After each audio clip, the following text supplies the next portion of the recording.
Hello guys, this is Ansu Verma and you guys are watching my YouTube channel Love Bites Coding. So guys, आज के इस video में हम देखने वाले हैं रिएक्ट जेएस के टॉप 10 क्वेश्चंस। ठीक है, तो ये क्वेश्चन देखो यार, मैंने कई जगह से सर्च किए। ठीक है, कुछ क्वेश्चंस मैं जो मुझसे पूछे गए थे वो लेकर आया हूँ और कुछ क्वेश्चंस मैं जो है अपनी डायरी में देखे हैं और बहुत सारे क्वेश्चन इधर उधर से सर्च किए। तो ये सारे जो है सारा कॉम्बिनेशन एक वीडियो बना रहा हूँ टॉप 10 क्वेश्चंस का। तो अगर इसमें से अगर 2-3 क्वेश्चन, अगर 5 क्वेश्चन भी आपसे अगर इंटरव्यू में पूछ लेंगे तो ये मेरा वीडियो बनाना सक्सेस रहेगा।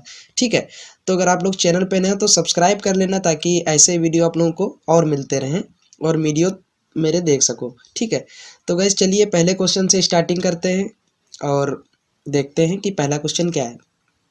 ठीक है, तो अपना फर्स्ट क्वेश्चन है कि व्हाट इज रिएक्ट जेएस। ठीक है, what is react JS and how does it differ from the other JavaScript frameworks libraries. ठीक है, देखो इसका आंसर सिंपल सा है। React JS is a JavaScript library for building user interface. It focuses on the view in the model view controller architecture. React differ from other frameworks like Angular or Vue in that it is not a full-fledged framework but rather a library for building UI components. ठीक है, ऐसे guys मैं पढ़ूंगा तो उससे आप tension मत लीजिए। ठीक है, तो मैं आप लोगों को समझाऊंगा भी कि क्या होता है। मतलब देखो रिएक्ट जो है सिंगल पेज एप्लीकेशन है। इसको जो है जावास्क्रिप्ट की लाइब्रेरी भी कहते हैं और इसको यूआई कंपोनेंट्स के लिए बिल्ड किया गया है। सबसे ज़्यादा पॉपुलर क्यों है? क्योंकि ये सिंगल पेज एप्लीकेशन है। ठीक है, तो बस इतना बता दो आप, इनफ रहेगा कि हाँ पता है, इंटरव्यूअर समझेगा कि हाँ आपको कुछ पता है। ठीक है, तो चलिए अपने नेक्स्ट क्वेश्चन की ओर बढ़ते हैं कि अपना नेक्स्ट क्वेश्चन क्या है। तो आपका नेक्स्ट क्वेश्चन है what is JSX in React and why is it use.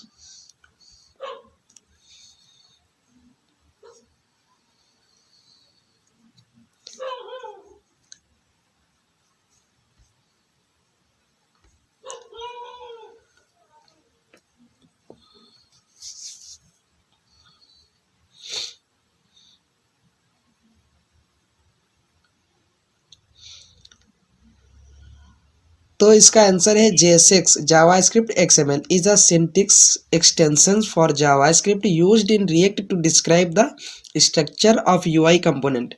It allows developers to write HTML-like code within JavaScript, making it easier to create and manage the UI components. ठीक है, देखो JSX stand for JavaScript and XML। तो अब इसमें कोई tension लेने वाली बात नहीं कि जेएसएक्स क्या होता है। ये सिंपल सी भाषा में समझ लो कि जावा जेएसएक्स जो है ये एक एक्सटेंशन है। ठीक है, जो रिएक्ट जेएस के कोड में या फिर कह लो जावा स्क्रिप्ट में एचटीएमएल को रन करने की परमिशन देता है या रन कराता है। ठीक है, बस इतना सा सिंपल सा फंडा है। और अब आपसे इंटरव्यूअर ये भी पूछ सकता है, ऐसे आपको दे देगा कि इसमें बताओ क्या है जेएसएक्स, इसमें टैग्स है जेएसएक्स या फिर ये कंटेंट जेएसएक्स है, क्या है इसमें जेएसएक्स। तो आपसे पूछा जाएगा, वहाँ पे आपको कंफ्यूज नहीं होना है क्योंकि मैं बता रहा हूँ इसमें जेएसएक्स जो कंटेंट होता है उसको जेएसएक्स कहते हैं, ना कि टैग्स को। टैग्स तो यार एचटीएमएल ही है। तो ये सिंपल सी बात है, ये एचटीएमएल को जावास्क्रिप्ट में रन करने की परमिशन देता है। ठीक है, तो चलिए आपका नेक्स्ट क्वेश्चन देखते हैं। थर्ड क्वेश्चन है what is the purpose of the virtual DOM in React and how does it improve performance. ठीक है, देखो सबसे पहले समझ लो वर्चुअल डॉम होता क्या है। वर्चुअल डॉम जो होता है वह एक्चुअल डॉम की कॉपी होती है। अब डॉम क्या होता है? DOM stand for document object model. HTML का पूरा पेज एक डॉम कहलाता है क्योंकि एचटीएमएल तो क्रोम पे ही या किसी भी ब्राउज़र पे रन होता है। ठीक है, तो वो जो हमको दिखता है वो एक डॉम पे ही दिखता है। ऐसे कि समझ लो कि कोई भी लैंग्वेज हो वो डॉम के बिना चल ही नहीं सकती यार, बिना डॉम के देखोगे कहाँ पे। ठीक है, तो डॉम इसी को कहते हैं। अब वो डॉम जो है उसकी एक कॉपी बना ली है रिएक्ट जेएस वालों ने। ठीक है, ताकि जो है स्पीड रिएक्ट जेएस की इम्प्रूव हो, परफॉर्मेंस अच्छा हो और जहाँ पे हम अपडेट करें अपने कोड में सिर्फ वही पर्टिकुलर जगह को जाके अपडेट करे जाके रिएक्ट जेएस। ठीक है, तो इसकी ऑफिशियली देख लेते हैं definition. The virtual DOM is a concept in React where a lightweight copy of the actual DOM is maintained when changes are made to the UI. React updates the virtual DOM first then calculates the difference between the new and old virtual DOM. Finally, it updates the actual DOM only with the necessary change. This minimizes direct manipulation of the real DOM, which can be slow, leading to better performance.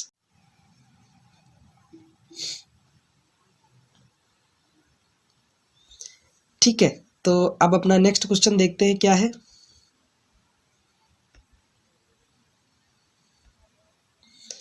तो next और fourth question है, what are React components, explain the difference between functional and class component. देखो component क्या होता है, function की तरह होता है। जैसे कि हम एक बार फंक्शन बना लें, उसको बार बार यूज़ कर लें, लेकिन फंक्शन हम उसी पेज में यूज कर सकते हैं, लेकिन कंपोनेंट एक बार बना लिए, हमारे लैपटॉप में हमारे सिस्टम में सेव है, तो उसको हम किसी भी एप्लीकेशन में जब भी ज़रूरत पड़ी वहाँ पे रख सकते हैं। ठीक है, तो ये होता है कंपोनेंट। और यह फंक्शनल से ज़्यादा पावरफुल होते हैं क्योंकि इसमें स्टेट्स वगैरह होती हैं। फंक्शन से ज़्यादा पावरफुल होते हैं कंपोनेंट, क्योंकि इसमें स्टेट्स होती है, लाइफ साइकिल्स मेथड्स होते हैं। ठीक है, तो ये दो प्रकार के होते हैं, फंक्शनल कंपोनेंट, क्लास कंपोनेंट। अब फंक्शनल कंपोनेंट क्या होता है, these are JavaScript functions that returns JSX to describe the UI. They are simpler and have been the preferred way to write components since React 16.8 with the introductions of hooks. ठीक है, अब class component क्या होता है, these are ECMAScript 6 classes that extend the React component class. They have a life cycle and can manage state. ठीक है, अब class component में लाइफ साइकिल मेथड करने के लिए क्या होता है, कंपोनेंट माउंट होता है, डेड माउंट होता है, उसके बाद अनमाउंट होता है। और फंक्शनल कंपोनेंट में लाइफ साइकिल मेथड्स के लिए रिएक्ट स्टेट होते हैं, यूज स्टेट, यूज इफेक्ट, ये सारे होते हैं, साइड इफेक्ट्स, ये हुक्स होते हैं, जिसके द्वारा हम फंक्शनल कंपोनेंट में फैसिलिटी लाते हैं लाइफ साइकिल मेथड की। ठीक है, तो आपका नेक्स्ट क्वेश्चन है 5 नंबर, what is the significance of props in React and how do you pass data from a parent component to a child component. ठीक है, तो देखो इसका आंसर है प्रॉप्स, शॉर्ट फॉर प्रॉपर्टीज, ऐसे समझो। Props are a mechanism for passing data from a parent component to a child component. You define and pass props as attribute in the JSX of the parent component, and the child component can access them through its props object.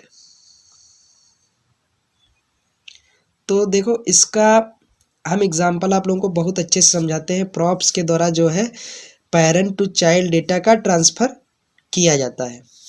अब component, ये हमारा parent component है। ठीक है, यहाँ पे हमने TXT नाम की प्रॉप्स बनाई, उसके अंदर कुछ डेटा ये अंशु नाम का अपने नाम का पास कर दिया।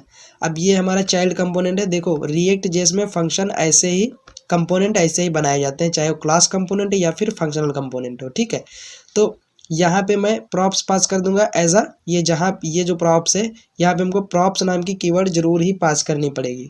ठीक है, तो हम यहाँ पे प्रॉप्स पास कर देंगे, जो भी प्रॉप्स का नाम हमने पेरेंट कंपोनेंट में रखा है, ठीक है, वो यहाँ पे चाइल्ड कंपोनेंट में एक्सेस कर लेंगे। अब ये प्रॉप्स इसके द्वारा यहाँ पे शो होगी H1 टैग के अंदर, यहाँ पे मेरा नेम शो होगा आउटपुट में। ठीक है, अंशु। तो आई होप आप लोगों को इतना समझ में आया होगा। अगर इतना समझ में आ रहा है तो चैनल को सब्सक्राइब कर लेना। और नेक्स्ट क्वेश्चन देखते हैं क्या है, 6 नंबर, what is state in React and how is it differ from props. तो आंसर है इसका, state is a built in object in React components used for storing and managing component specific data that can change over time. Props on the other hand are used for passing data from parent to child component and are immutable within the child component. देखो state क्या होता है, जिसमें user की information को save करें उसको state कहते हैं। स्टेट में यूजर की इन्फॉर्मेशन ही सेव करते हैं, और एक कंपोनेंट में सिर्फ हम एक ही स्टेट को बना सकते हैं। ठीक है, एक ही टाइप की स्टेट को सेव करा सकते हैं। अब प्रॉप्स क्या होती है, प्रॉप्स हम मल्टीपल बना सकते हैं। प्रॉप्स और स्टेट के द्वारा जो है हम डेटा एक से बाहर नहीं ले जा सकते, एक कंपोनेंट से बाहर। तो इसीलिए जो है इसमें यही डिफरेंस है, प्रॉप्स के द्वारा हम एक कंपोनेंट से दूसरे कंपोनेंट में डेटा ले जाते हैं, और यह प्रोसेस होता है किसमें, पेरेंट टू चाइल्ड। अब नेक्स्ट क्वेश्चन देखते हैं, explain React hooks, what problem do they solve and how are they used. Hooks क्या होता है, फंक्शनल कंपोनेंट में लाइफ साइकिल मेथड को करने के लिए हुक्स रिएक्ट जेएस ने हुक्स गिव किए हैं, ठीक है, प्रदान किए हैं। तो रिएक्ट हुक्स और functional that allow functional component to manage state and side effects previously possible only in class components। हो जाता है क्लास कंपोनेंट में भी। hooks like use state and use effect help manage state and life cycle events in functional component। ठीक है, अब देखो hooks को इसीलिए बनाया गया है ताकि फंक्शनल कंपोनेंट में फैसिलिटी प्रोवाइड की जा सके। क्वेश्चन है 8 number, what is the purpose of the state method in React and how does it differ from directly modifying state. Sorry, answer is set state is a method used in React class components to update the component's state. It ensures that React knows about the state change and triggers a re-render. Directly modifying the state without using set state may lead to unexpected behavior as React won't be aware of the change। ये guys ऐसे चिपकाना पड़ेगा आपको कि set state क्या होता है, इसको tip लीजिए, इसको रट लीजिए, ऐसे बता देना, ठीक है। सॉरी। तो नेक्स्ट क्वेश्चन है 9 number, what is the react router and why is it used. यही तो रिएक्ट जेएस का सबसे मेन पार्ट है, ठीक है। यह रिएक्ट जेएस की लाइब्रेरी है जो कि रिएक्ट जेएस को सिंगल पेज एप्लीकेशन बनाती है यूआरएल के बेसिस पे। अब इसकी ऑफिशियल डिफिनीशन देख लो। React router is a library that allows for client-side routing in React application. It enables the creation of single-page application with multiple views or pages, providing navigation and re-rendering components based on the URL. तो 10 number question है, What are keys in React and why are they important when rendering lists of elements? Keys are special attributes in React used to identify individual elements in a list. They help React efficiently update and re-render list by maintaining the components identity across re-renders. Keys should be unique within the list and stable across re-render।